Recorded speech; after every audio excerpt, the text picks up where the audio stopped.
বিশ্ববাজারে সোনার দাম নতুন রেকর্ড ছুঁয়েছে। 2025 সালের এপ্রিল মাসে স্পট গোল্ডের প্রতি আউন্সের দাম দাঁড়িয়েছে ৩,২৪৫.৪২ মার্কিন ডলার, যা ইতিহাসের সর্বোচ্চ। অর্থনৈতিক বিশ্লেষকরা বলছেন সামনে আরো বড় ধাক্কা আসছে। সম্প্রতি বিশ্বের অন্যতম বড় বিনিয়োগ ব্যাংক গোল্ডম্যান স্যাক্স জানিয়েছে 2025 সালের শেষে প্রতি আউন্স সোনার দাম ৩,৭০০ মার্কিন ডলার ছুঁতে পারে, যা বাংলাদেশি টাকায় ৪,৪৯,০০০ টাকা প্রায়।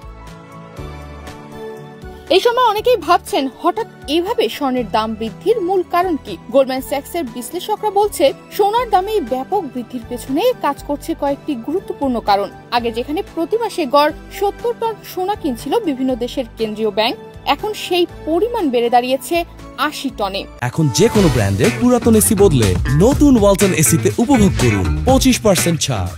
বিশেষ করে চীন, ভারত, রাশিয়ার মতো দেশগুলো ডলার নির্ভরতা কমাতে রিজার্ভে সোনার পরিমাণ বাড়াচ্ছে।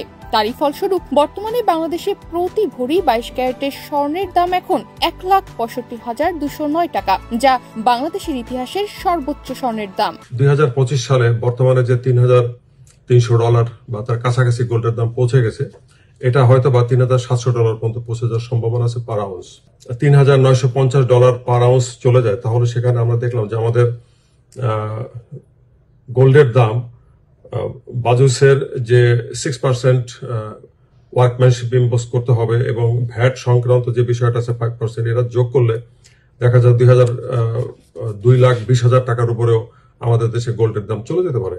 বিশ্ব অর্থনীতিতে সম্ভাব্য মন্দার শঙ্কায় অনেক বিনিয়োগকারী নিরাপদ সম্পদ হিসেবে এখন সোনায় ঝুঁকছেন। এতে বেড়েছে এক্সচেঞ্জ ট্রেডেড ফান্ডে সোনা ভিত্তিক বিনিয়োগ। এর মধ্যে সম্প্রতি আমেরিকার প্রেসিডেন্ট ডোনাল্ড ট্রাম্প চীনা পণ্যের ওপর 245% পর্যন্ত শুল্ক আরোপ করেছেন। পাল্টা ব্যবস্থা নিয়েছে চীনও। ফলে বিশ্ব বাজারে অনিশ্চয়তা বেড়ে যাওয়ায় বিনিয়োগকারীরা ঝুঁকছেন সোনার দিকে।